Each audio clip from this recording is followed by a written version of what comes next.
Odesa Mama. Today's live stream. Just walking here in the Arcadia area.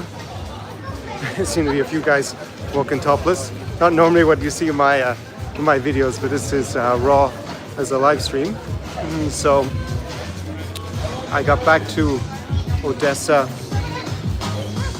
on Thursday night, and this live stream will be a relatively short one. If you're new to this channel, Привет, my name is Connor Klein, and I help high-level men with living their dream lifestyles in a region I call New Europe. So that was Ukraine until the 2022 invasion. Primarily, that was helping guys with relocation, still living there, buying real estate, getting visas, relationships, obviously, and now I help guys with the alternatives generally. But I am back here in Ukraine, and when I'm back, I do these live streams more as a public service. Let me just let them be here. So, and this is the first time I'm back in Odesa this summer. I was in Lviv last weekend, where I compared being in Poland versus being in Ukraine and who it might suit either way. And I'm walking through the Arcadia district of Odesa. A little bit of music for the next 30 seconds, and then should be a bit quieter. We got the Ibiza Beach Club up ahead. So, write your comments and your questions down below. I'm going to give a short presentation in a minute, just about my experience coming here. You can still hear me over the music. And then I will come to your Q&A. I've dealt with the geopolitical situation quite a bit on my Geopolitics channel. That is down below. A link to that if you're more interested in what is happening geopolitically all the time in Ukraine. I have a separate channel for that, and here I discuss more the lifestyle aspect. If you are considering coming here to Ukraine or to neighboring Moldova, I have guides for those two. Links to those down below in the description to this live stream. There you'll have my hospitality guides, so you don't have to spend lots of time figuring out where everything is in terms of best cafes, restaurants, bars, and clubs. And obviously for the guide for Ukraine, all the logistic information, how to stay as safe as possible. I'm running you through a little bit of that in today's live stream as well. So I'm here you got Arcadia, and you got Ibiza Club, which I've just got here, and it is all open. So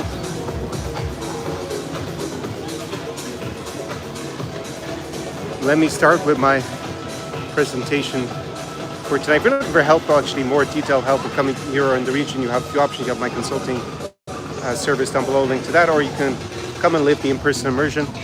That is in countries that are alternatives to Ukraine at the moment. So in Warsaw, Riga, Vilnius, Tallinn, Chisinau, Moldova, Almaty and Astana in Kazakhstan.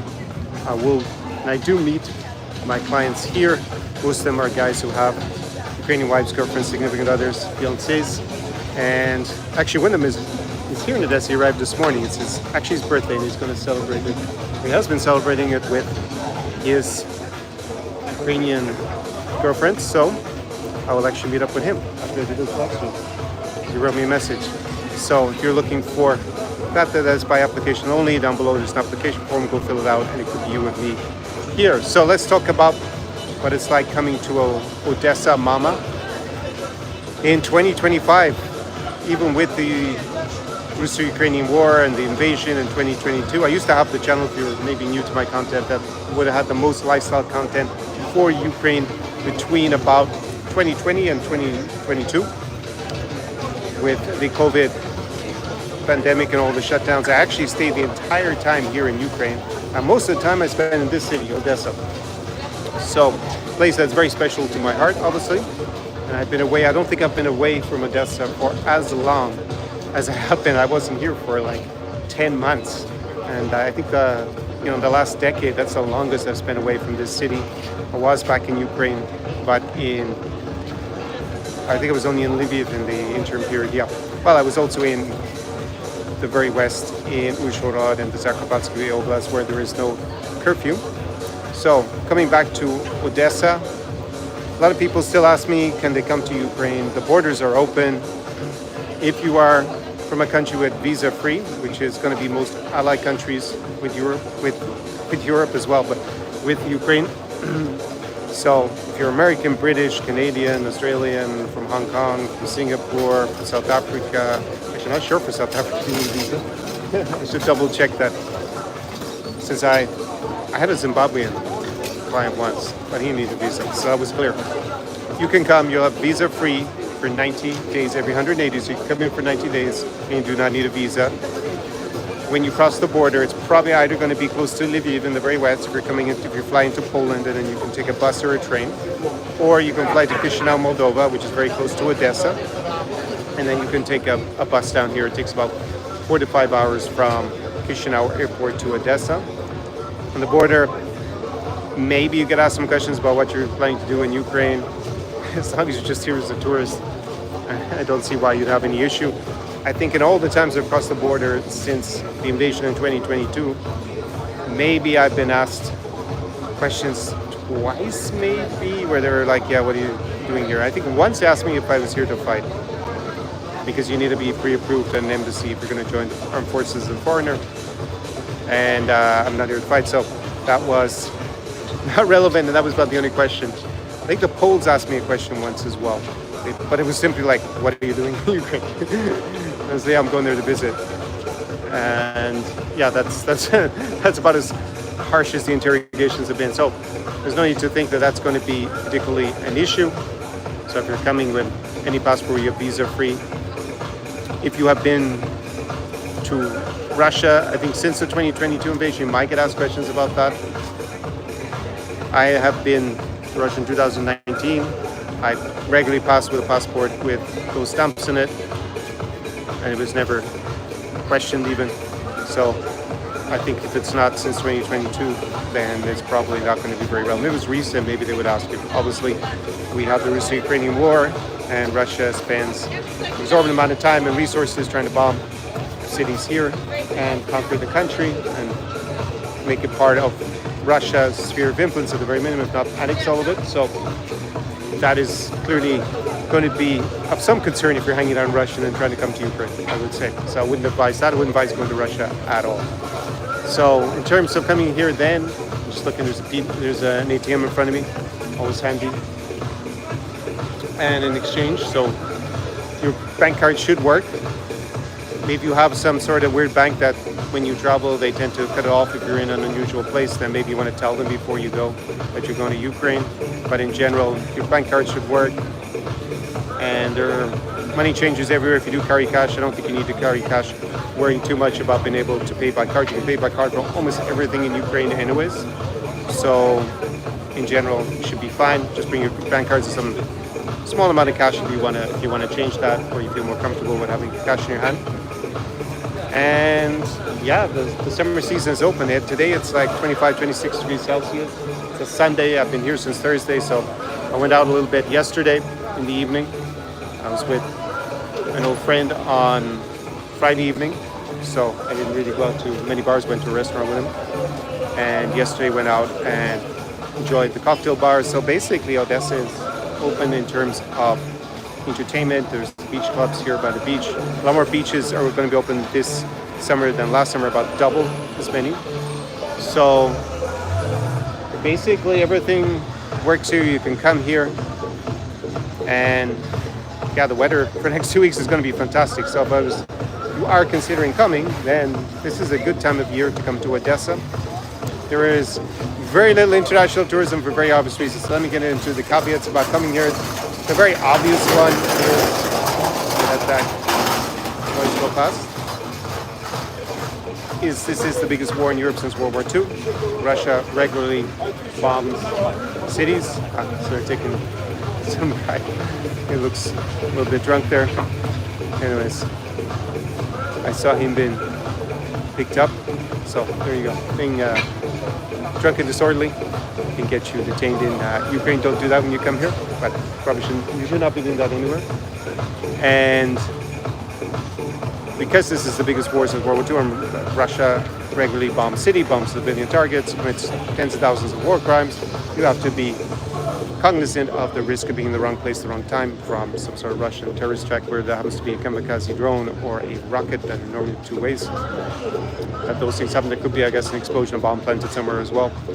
And since Operation Spiderweb has been dubbed, the Ukrainians took out many of the strategic bombers, actually fire the rockets at us here, at civilians. You just have to think of the scores and scores of horrendous war crimes caused by rockets hitting children's cancer hospitals. They blew up the parishioners on their way to some religious sermon in Sumy only a few weeks ago.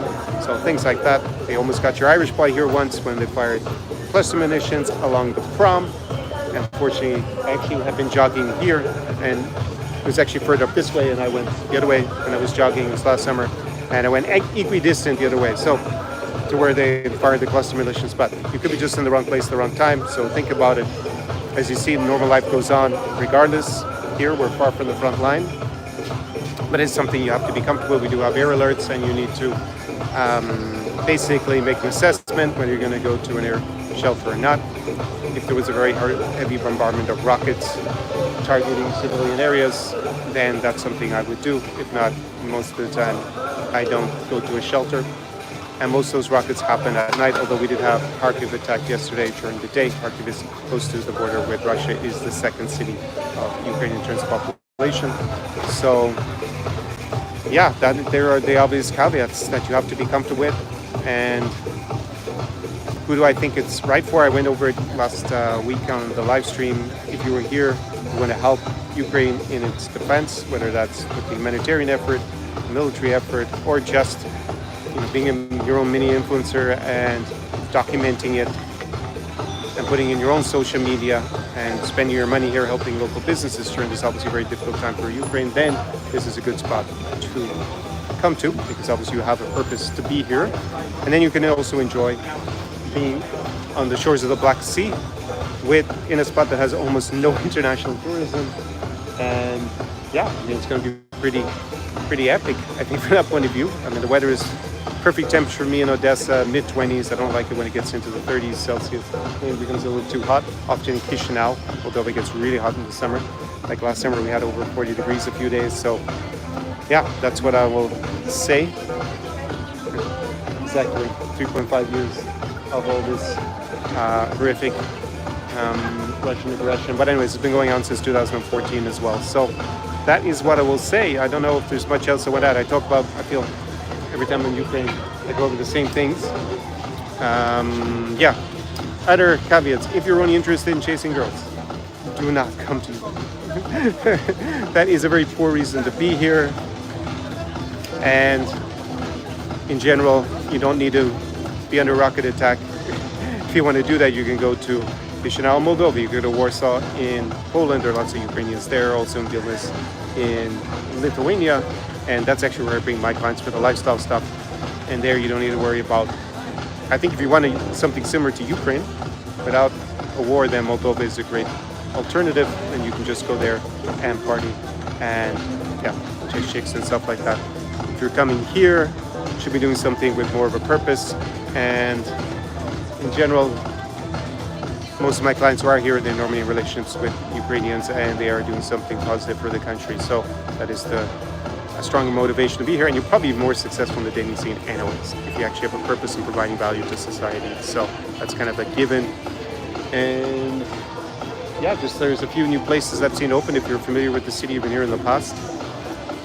It is what it is, and I'm comfortable with the risk level. Of course, fingers crossed I'm not in the wrong place personally.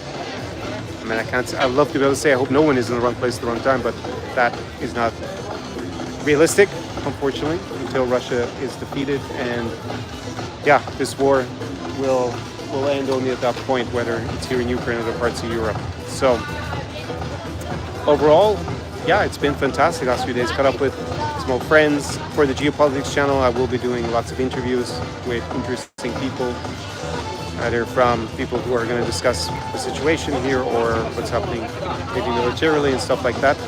So if you're more interested in that stuff than necessarily the lifestyle, then there's a link to my Geopolitics channel down below. So that is something I've decided to focus on in the next few months.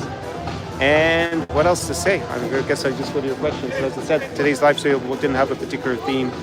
It was more the fact that I'm in Odessa, and this is how things are. Arcadia is normally the main touristic kind of strip, and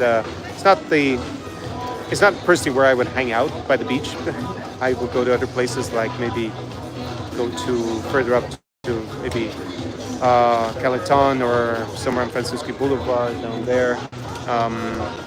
Then coming necessarily to the center of Arcadia, it is at times a little bit the lower kind of tourism is always used to hang out there. I used to never hang out here before the invasion, but you do have the iconic Ibiza club here, and there are regularly concerts. There's actually concerts even with people who are not Ukrainian. I see some of the artists. One DJ is coming from Germany next week. So yeah, there are even foreigners coming here and playing the clubs in spite of what is going on. And the summer is open, and if you want a very definitely special trip that you will not find by going to the more mainstream countries in Europe for sure, then this is the place to go to. And write me your questions and your comments, and I will come to them. As I said, this is more just about the fact that I'm back in Odessa. I should have said. So when I arrived, I came from Lviv, but I tried to do it all in one basic day, and I was delayed by 2 hours, which meant I arrived after curfew. So I should have said the curfew here is from midnight till 5 a.m. Cannot be on the street. There's a little bit of a grace period, but it's not much. In Lviv, it was a lot more relaxed. There was a lot more kind of leeway. And place here normally closes around 11, so people are going to go out and socialize a lot earlier, because it's like 7 p.m. when I started this live stream. So now is basically the time to go out, have dinner, socialize, because you're going to till about 11 o'clock, and then you want to be thinking about getting home. But I arrived after curfew, which means that there are no taxis, and there are really no taxis. It's not that just that the taxi apps don't work. There was no taxi at the bus station. I was like, okay, there really are no taxis here after curfew. So I had to schlep my suitcase and my other luggage, like my camera bag, everything, about 45 minutes. There were no street lights, or very few street lights operating. So it makes it a little bit awkward not to trip over when you're dragging something for 45 minutes across the streets. So yeah, next time I will definitely plan to arrive earlier and not cut it so fine with curfew. And it's not that it would have been a problem for me to have been on the street at that time, because I have a purpose. Like my bus was delayed getting in, and I arrived after curfew. That's fine. But it is definitely very different to Lviv, where I was able to order a taxi in Lviv and it was completely fine. Driving basically at any time, 24/7. So if you are coming to Odessa in particular, then make sure you come in the early evening and not leave it close to curfew, because if you are delayed, then you might have to drag your suitcase across. And it could have been, if I normally arrive, I got to go a lot further. So it would have been like a 2-hour walk. So fortunately, I was staying only 45 minutes away. So yeah, that's what I'll say. Otherwise, bars are packed. I went out last night. Super great atmosphere, out socializing. Same old Odesa Mama. So just doesn't have the horses of foreign guys chasing the girls, because those guys have taken the right decision not to come here during the war. So Wayne says 12 hours bus ride from Bucharest. Okay, I'm surprised only 12 hours. That's less than it takes to come from Lviv. So we have solid Nate money. Can't be that serious of a war with civilians enjoying the life. So we have some clown. It is the biggest war in Europe since World War II.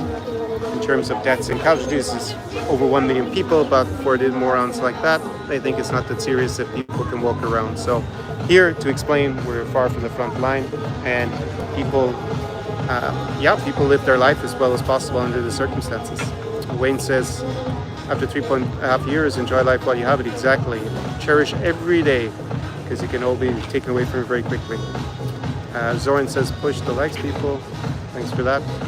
Ross says, I found out that my bank card will not work over there. You have to watch out the border, because they will tell you have too much, and you have... That just sounds like someone made that up. Why would you have to pay at the border? And your bank card will work here. So unless there is something like your bank cards block you every time you go somewhere abroad, somewhere unusual for them, and then you would have to call them, get it removed. No, you don't have to pay to come here. So I'm just going to take that as some disinformation made up, since it's not surprising. Thanks for continuing to promote Ukraine, says Dino, Jacob, Podlasichka.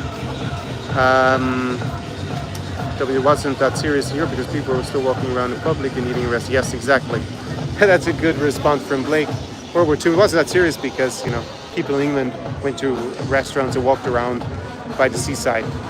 Yeah. But the thing is, the people who support Russia and support Russian fascism, they just want to repeat something that is kind of noise, doesn't make any sense, and they just say clownish things because unfortunately a lot of people maybe don't pay attention, aren't that interested, they just hear these things and say, oh yeah, that makes sense to me because I haven't really thought about it that deeply. And that's why they write this stuff. Would they continue to write after 3 or 4 years if it doesn't have any effect? I mean, that's one of the things that Russia does a little bit better, definitely better than its military, or the way they protect their strategic bombers, is, the information space.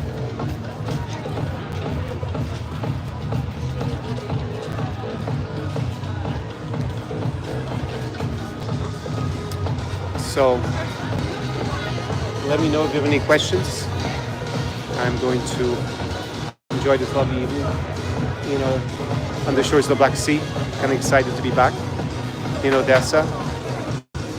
And also, I have to go to Chisinau in the next week or so, sort out something. And I'm looking forward to that as well. Hey, Connor, Tate yelled at me on TikTok. I know like they did nothing, then there was arrested. Okay.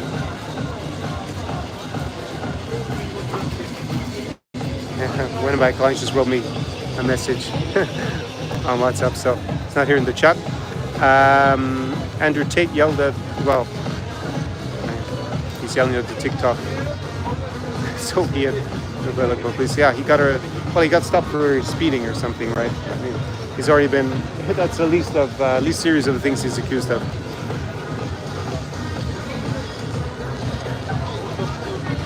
But everywhere that guy seems to go, sexual abuse allegations seem to follow, even in the US, when he went on some trip there recently. But he's going to have legal processes in the US, in the UK, as well as Romania, so we'll have to listen about him for years, it seems, unfortunately. Not a person I recommend emulating.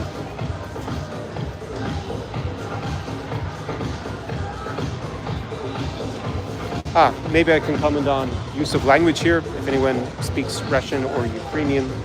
So, historically, since this became part of the Russian Empire back in the day, before that, it's what the Ottomans were in charge.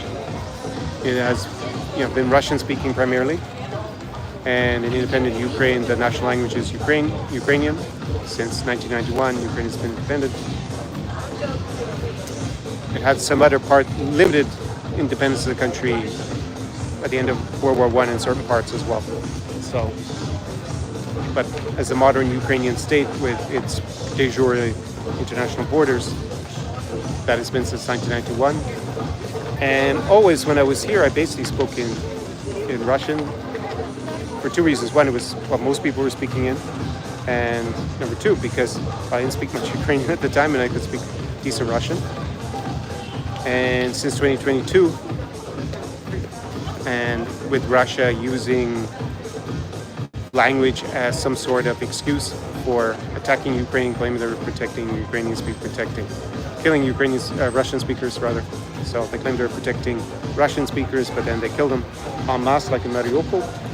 And it's a bit like if you were in a southern part of the US where there's lots of people from maybe Latin America, de facto when they're walking around they speak to each other in Spanish. But I know the US de jure doesn't have a national language, a little bit of a different situation, but it'd be like saying they're oppressed because Spanish isn't official. That's basically the argument. Anyways, since 2022, in Odessa, definitely a lot of places when you go to restaurants, cafes, they speak Ukrainian. And in general, there's a lot more Ukrainian spoken. I would say that most people to each other the majority speaking Russian, but there's a big change to 2022. And yeah, I basically speak Ukrainian probably about 90% of the time here, and then maybe 10% of the time Russian. And so if you have learned Russian in the past, and it's going to come in handy here, you can of course converse with people in Russian. And for not everybody will reply to you in Russian, some people will reply in Ukrainian, but in general it's probably fine. And if you are learning Ukrainian, then here you can practice it, because going forward Ukrainian is going to be the most important language in Ukraine, even if Russian used to be very widely spoken and accepted. It had changed already before this invasion in Kyiv, the capital, where Ukrainian was clearly had clearly become the higher prestige language. And here in Odesa, that is also changing slowly with this invasion and with the Russo-Ukrainian war, and basically Russia making itself even less attractive and undermining the use of the Russian language with their war against Ukrainians. So nowadays, yeah, I basically speak in Ukrainian here. So, and the level of English, yeah, it's fine if you're in any sort of tourist place, a cafe, bar, and younger people speak a lot more English than before. So, and there definitely is maybe 5% of the international tourism of 2021. I mean, it's basically most foreigners I meet here, they have been living in Ukraine or coming very regularly before. That's why they come back, or they have some ties to the country. And compared to the center of Lviv, it feels like there are a lot less foreigners here in Odesa. So let me see. The owner of OnlyFans is from Odesa. Okay, I don't know. I don't think the CEO of OnlyFans is from Odesa. But if I'm wrong, please let me know. I've never looked up who is the CEO.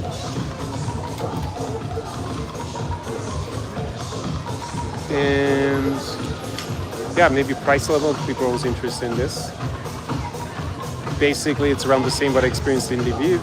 I went to my favorite place for coffee, and it's actually a little bit cheaper here maybe than Lviv. Maybe 10%, I would say. At least on the coffee front, because my coffee was 10% cheaper. And in general, yeah, I was recently in Warsaw. People try to tell me Warsaw is like a cheap city. It's only marginally cheaper than major cities in Western Europe. And here it's probably about half the price. So that's roughly to give you a comparison.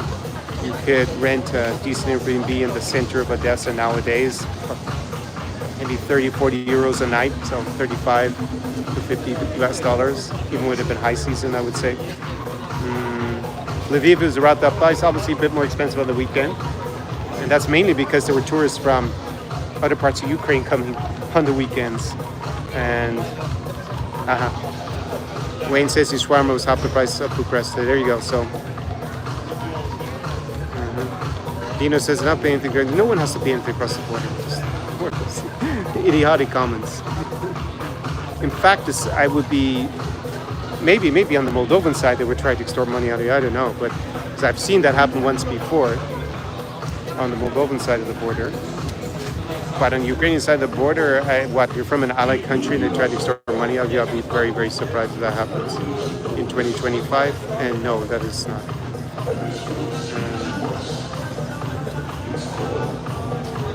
Okay, I'm not really sure this person doesn't make much sense in the comments.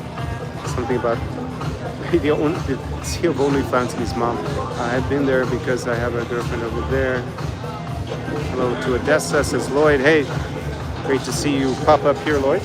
We met many years ago in Lviv. You have a channel for people learning English, a whole slew of services. So you also appeared on the Baltic podcast during the COVID times in Kyiv. So some good memories. And yeah, I think you're over in South Africa at the moment, right? Odesa Mama is waiting for you. John says, hey, yep, he's in Kremenchuk, which is in the center. Got hit by a hit earlier this week. My friends are here okay. Good to hear that all is well in Kremenchuk. But yeah, unfortunately, yeah, the comments from Donald Trump didn't help either to reassure us here, where he seemed to be almost condoning Russian attacks on civilians, with saying, and other just bizarre comments he's made. But anyways, at the end of the day, it doesn't really make much difference. Russia will just commit war crimes anyways, because they don't believe they'll face consequences for them. I've been telling people the church, I don't believe you. Alright, so some proselytization going on there. Where does the time go? Yes, he's slumming it in Cape Town at the moment. Life is tough. 10 years before the war. Okay. Well, the war started in 2014. Привет. And it just wasn't as extensive as it is nowadays. I'm not trying to say, are you Ben Rich? Using a pseudonym. But Ben is more than welcome to come and leave comments in his real name. Dan, yes, Drifter Dan is back. Probably to troll us a little bit. It says Warsaw is all gamed out, brawling with desperate foreigners and approaching. Don't deny it. But I'm the one who points it out all the time. So Drifter Dan, he sent me. Dan is a pseudonym, so I feel I can talk about who he is a little bit more openly, since he won't be recognized by his friends and acquaintances. Yeah, he told me that there's a lot of the normal shenanigans going on with the Daygamers outside the train station, and they're being an even bigger public nuisance than the year before. When I was there in Warsaw, I actually walked around the train station and I didn't see them at all, so I can't actually say I witnessed them. But you did send me that they have advertised meetups together, and that, yeah, it's like a migrant camp. They say the Muslims seem to be foreigners walking around, pestering girls basically as a group activity. So I don't encourage that at all. And develop your own social circle. As Dan had the opportunity to do, but he kind of blew when he was there with his behavior, unfortunately. From the feedback that you've given me. And yeah, socialize in normal ways. Boost your social media presence, raise your status. Learn how to communicate effectively, work on your value as a man, and you don't need to walk around like a moron for 7 hours through the Zlote Tarasi shopping mall pestering girls when it's a place for people to shop. So Mike says, stay safe out there, brother. I'll be in Riga in a few weeks. Oh, awesome. Riga, also looking forward to getting back there in the coming month or so, hopefully. Also, anything else happened that I should point out? Actually, it was kind of funny. Someone sent me a screenshot of a Telegram group from a matchmaker. And apparently now they're trying to pull their audience about whether they're open to Kazakhstani girls, because I guess they're running out of Ukrainians to pitch. So they've started to network with the Kazakhstanis. I love Kazakhstan, but I think you should go to Kazakhstan, spend some time there, and you will meet lots of very friendly Kazakhstanis and possibly love your life. But you should go there and hang out and yeah, spend some time and promote something. And yeah, it's a pretty social place, Kazakhstan. In Almaty and Astana, if you go to smaller cities, no. It's a very different atmosphere. It's very open in Almaty and Astana. But I just find it's funny that they watch my stuff. I know that. They're going to watch this video. So actually, the only client of theirs whoever openly admitted to ever being their client, whoever had, he's in my video from Kazakhstan. So I guess this was the genesis of the idea to draw their attention to the fact that Kazakhstan is a phenomenal place to hang out and have fun and meet great Kazakhstani women in. But yeah, whether that will mean that they'll suddenly be talking about how amazing, because they were trying to describe them as having Slavic values. Man, they're just Kazakhstanis. Right? They're clutching at straws to keep this Ukrainian traditional pride fetish going for the advertising. A lot of Tatar women in Kazakhstan and Uzbekistan. Not so many. I met one Crimean Tatar girl in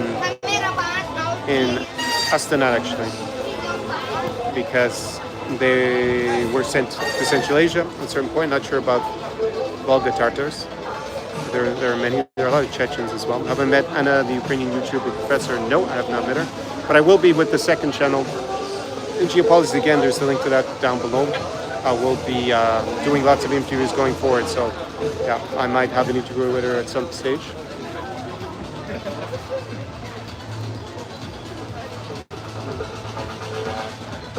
So you can see, and that's why I like doing these live streams. You actually can see, just pick a point, actually see what's going on in real life, not be dependent on any sort of media outlet, whether it's mainstream media or some weirdo pro-Russian alt media making up stuff. The only thing worse than mainstream media is alt media, basically, from what I can see. Something I predicted with my friends about a decade ago. And yeah, this is the scene in this one spot. So, see, people are pretty open to the camera being filmed. Obviously, I'm not filming anywhere particularly sensitive. So this weird make love not war. I went to a college with a Ukrainian girl during the 1990s. She cried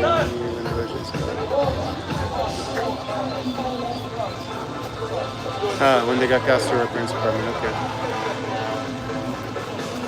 I guess you mean they cut off the gas or something. Not that they gave they gave the gas. There was times where the gas was cut off as a geopolitical lever by Russia. But at this point, we don't take their gas anymore. So we got that leverage is completely gone, almost completely. It's not that significant anymore in anywhere in Europe. And yeah, maybe in the future that will change, but probably we'll have to pay a lot more for energy going forward because geopolitical situation for the medium term. So it's almost quarter. I didn't want to spend too long tonight. I actually want to enjoy the evening in Odessa. I don't know if Dan hasn't been here to troll us for quite a while. But Warsaw, I went into a live stream last week, Dan. You should watch the replay. I even put in timestamps so you can make it more user-friendly for you. And comparing Ukraine with Poland and who should go to Poland, who should go to Ukraine. But it's not a bad place, Warsaw, but you can't be a weirdo Daygamer walking around. Knowing people on the street, you have to have social circle, go to good places, have value, be able to communicate. There's just lots of elements as a man. And I think it can be a great city. And you already know your way around. I found it pretty easy to meet attractive women in Warsaw. It wasn't really an issue. Were many of them Polish? Not so many. There are many Ukrainians, Belarusians. Wes just moved to Warsaw, the YouTuber. I've never met him, so you send me his videos. I'm not really so interested. Because when I don't focus on Poland and Warsaw, I think for most guys, for my clients, it's not that interesting, Warsaw. They want to go to the Baltics because there, women are better looking out overall. It's less touristic. You don't have like those guys running around annoying the girls outside the train station or the bus station or at Central in the malls, running down the value of being a foreigner, right? Giving us all a bad name, being weird. So you don't have that stereotype so much. It used to be 15 years ago, there were a lot of British and Irish stag parties going wreck Riga, but they don't go anymore. There's actually a different demographic. There's a lot of tourism in the historic center, but you can go to other parts just outside and it's pretty tourist free. And yeah, it's just kind of cooler there, I think. Yes, there's no passport bros in the Baltics, basically. It's too expensive. And there isn't the other passport bros to hang out with, so they just don't go there. But women are better looking. And yeah, I think it's a lot easier to use English in the Baltics as well, because in Poland, if you don't speak Polish, then it's pretty hard to socialize, especially at the top level. So you're calling Wes a passport bro down? Well, that's a fair point. He tries now to say he's not a passport bro. I noticed in the videos you send. So, yeah. But in the past, he was identifying as passport bro, just like Dan was. Dan was also identifying as passport bro. He's still drifting around without a visa anywhere in Europe. Or have you changed that, Dan? Have you finally gotten a residency somewhere? Are you just going to keep using the visa free? Schengen, out of Schengen, no ties anywhere, don't learn the local languages, don't integrate us, don't become an immigrant and just getting a message there. You're my passport godfather. Fair enough. All right, so since that this would be a short live stream, I will wrap it up there. If there aren't any, what to think of Poland's new president? Well, at least he's not pro-Russian, but he's not great from Ukraine's point of view. Obviously, the alternative would have been better. So, but that's democracy. He won 50.9%. So Ukraine will just have to work with him and hope that he's not so problematic. But for the rest of Europe, it's an issue with getting common defense strategy coordinated without the U.S. because the U.S. is not a reliable ally anymore, unfortunately, at least for now. That might change. Jade and JC said, good to see you. Good to see you as well. All right, I'm going to wrap up there. I just want to show you that Odesa summer is open. If you're coming here to Ukraine, guide down below, same for Moldova. And yeah, if you want some consulting advice or you want to meet me here and have me guide you in Ukraine, I do have a client who's going to be here also in August. And I guess you should just write me an email, Connor@connorklein.com. Link down below. Hey, Stephen. And if you want to go to some of the alternative countries, like for example, going to Warsaw, going to Riga, Vilnius, Tallinn, or to Almaty, Astana in Kazakhstan, Chisinau, Moldova, then you should apply for the New Europe experience. Link down below, and you will have an unforgettable week with me, where we will go socialize together at the hotspots of the city with the local hotties.